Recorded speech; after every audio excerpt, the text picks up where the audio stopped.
Good evening. This is Steve. It's my rock and metal life. As a matter of fact, yes, this is my brand new Dr. Jekyll and Mr. Hyde shirt that just came in the mail just this afternoon. I went and picked it up. This is the movie poster for the 1931 Dr. Jekyll and Mr. Hyde starring Frederick March, who got the Academy Award for that, the first of two in his career. But I'm here to talk about an on this date that I posted yesterday, which was January 3rd, and we're going back 41 years to January 3rd, 1982. I saw Ozzy Osbourne on the Diary of a Madman tour, and at this point, this is just a huge event in my life, in my years of watching music, going to shows, listening to music. I had only been to one concert at that point. It was Van Halen the previous summer. And when Ozzy came here for the Diary of a Madman tour, I was playing that record over and over and over, and I loved it. I loved every track on it. And Ozzy was kind of an odd spot for me. I knew Blizzard of Oz and Diary of a Madman, and I knew him as like a new solo artist. I knew he was in Black Sabbath, but as bizarre as it sounds, I really didn't know a whole lot about Black Sabbath at that point.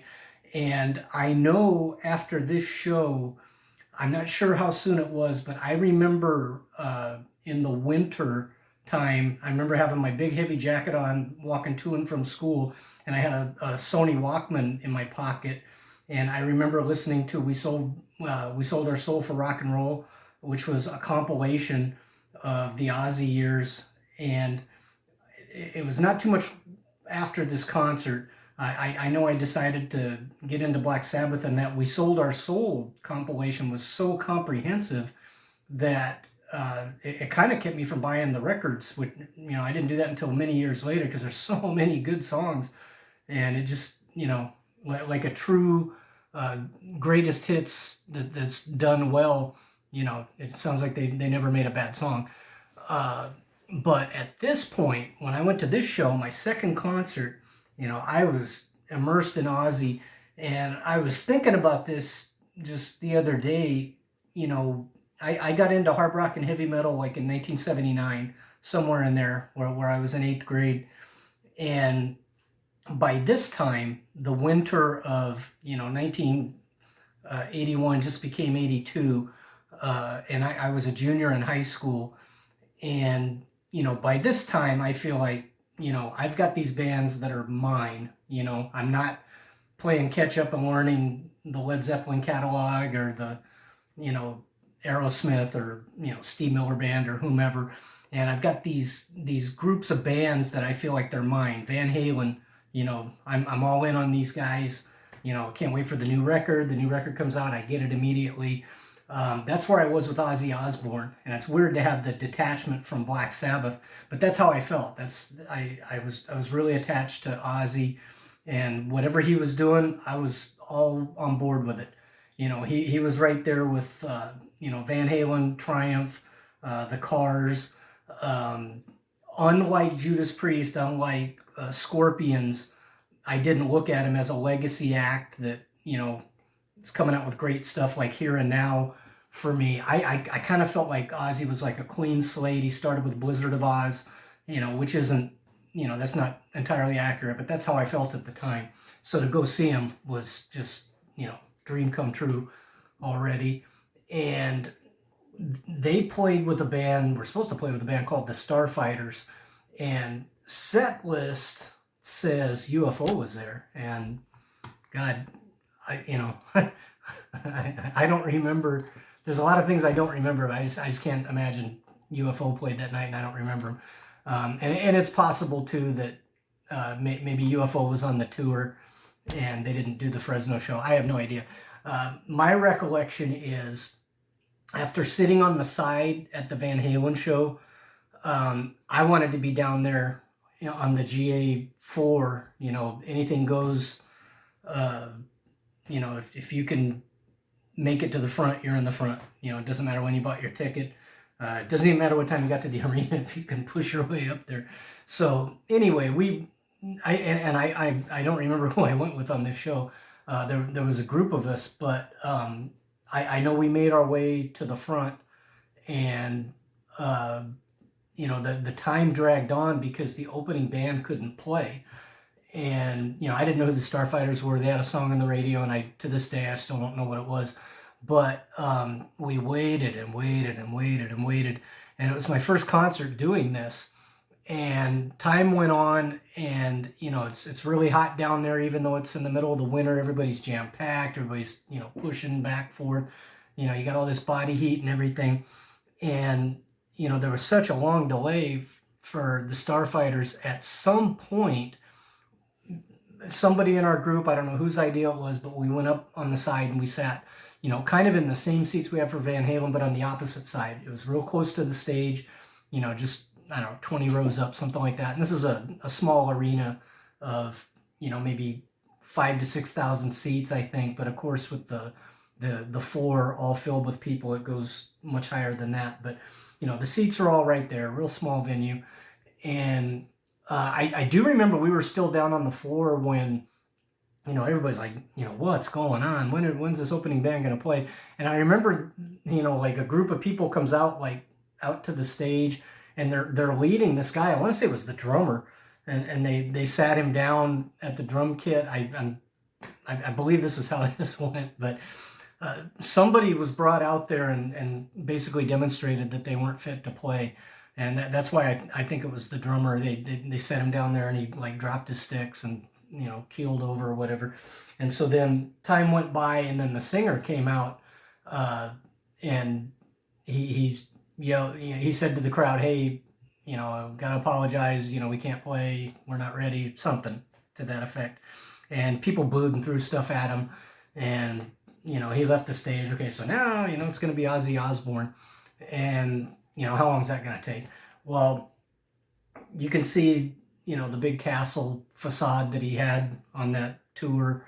And, this is just, I got the record, the Diary of a Madman record at home with all the imagery and everything. And, here we go. And he'd already done the bat, I believe. And so, he's the baddest bad guy in rock and all that. And I just everything just made it bigger than life for me. So we're sitting there on the side, and finally the show starts. And I honestly don't remember. It was either the very beginning or it may have been the encore. There was a point at which there was just this huge kaboom, and then Ozzy was in this giant hand. That could have been the beginning for all I know, but I'm sure I could look it up and find out. But anyway, he started with Over the Mountain, and it's, that was like, heroin in my veins, I mean, Over the Mountain was, I just can't tell you how much I liked that song at the time, and, it hasn't really subsided since then. I just dig that song, and that's, that's the perfect, just come and get you from that opening drum riff to, the guitar is just like, a machine gun, and then you got Ozzy's just unbelievable vocals, and then, I wish I could remember every one of these songs, but he did Mr. Crowley, he did Crazy Train was the third song, and Revelation Mother Earth, Steal Away the Night, Suicide Solution, and then guitar and drum solos. Goodbye to Romance. I don't remember that, but, good for him. I remember I Don't Know. I remember him playing that, and I remember the echo. I remember No Bone Movies. I remember that because that was a song I really liked off of the first record. And then Believer was probably after Over the Mountain. Believer was my favorite song on Diary of a Madman, and they played that. And Flying High Again, and then they played Iron Man and Children of the Grave, and then the encore was Paranoid. So they finished with 3 Black Sabbath songs. So a couple things I remember. Randy Rhoads and Rudy Sarzo, in their designated spots where, Ozzy or Sharon or whoever had mandated that they were going to stay. If you ever see Rudy Sarzo, he's talked out there about how, they told him, here's this square right here. This is where you're going to stand, And, those guys were, with the facade, and of course with Ozzy, you have the one black hair guy, the one blonde hair guy, and they were kind of doing like the same routine. They were, if you see Rudy to this day, he's really active, even though at the time they were making him stay in the one spot. And just, it had the menacing look, it had the menacing sound, tons of showmanship, even though these guys were rooted right there. And then, of course, Ozzy, I probably in his prime, I don't know, all over the stage, doing all the yelling and screaming, and in between all the banter, and just one side of the stage to the other with that weird, that whatever that is, that gait that he has, and sounded really good. And so that was, visually, everything about it was just fantastic. The castle, I believe, if it was Don Airy, whoever was on the keyboards, I think was up in the castle. I'm 2 shows into my concert going career, or whatever you want to call it. These are how you do shows. Van Halen coming out, just throwing everything at you, having a big old party, and then, okay, now we go a little darker, heavier over here. Well, Ozzy brings a castle with him, and you get the midget, and all this stuff that went along with his, the hooded, whatever, like everything's dark and sinister, and this is a show, it's like a Broadway production or something like that, is how I feel. And that's where I love the rock and roll band that shows up and belts out the songs and does everything straight ahead. That's perfectly fine with me. But this is another level. This is this is my second show, and it's gonna be hard to top this. The other thing was when he played the Black Sabbath songs, and I say this again because it just sounds bizarre. I wasn't familiar with them. I knew the Iron Man riff, and Children of the Grave. I probably didn't even know what they were playing at that point. And then Paranoid. I remember these songs being played, and I remember the audience going bonkers, and somebody with me, somebody around me said, "Oh, Black Sabbath songs, whatever." I was like, "Oh, okay, that's cool," And then I'm sure that night I said, "Well, yeah, I gotta find out what Black Sabbath's all about." And so ultimately, I get that "We Sold Our Soul for Rock and Roll" compilation, and away I went down the Black Sabbath road. This is something that, like, I had a part-time job in a restaurant, like, after school, and I made almost no money. My paychecks at the time are probably like $30 because I'm working like 12 hours a week or 15 or something like that. I don't know. And that little bit of money, I'm buying these these cassettes and these concert tickets, and sure, it's I don't have to put food on the table. I got a place to live, but this is about all the money I had, and this is what I put it into. Didn't have a car, didn't have to pay for a car, didn't have to pay for gas. Was always like these concerts when I was in high school. It's much different than the ones that came after I joined the military and all the years since, because these ones here, I wasn't calling the shots. I wasn't the driver. I wasn't deciding what time we leave, and any of that.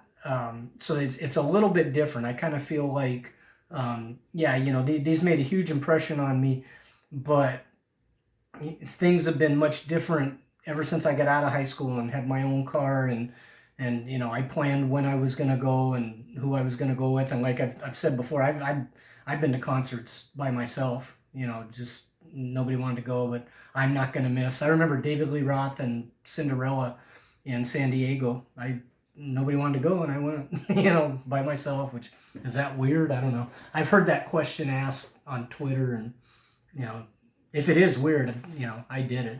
I don't care. I wasn't gonna miss these shows, but it's just a little bit different feel of it. Like I said, I don't remember exactly who went on this trip. I don't remember how many people were with us. And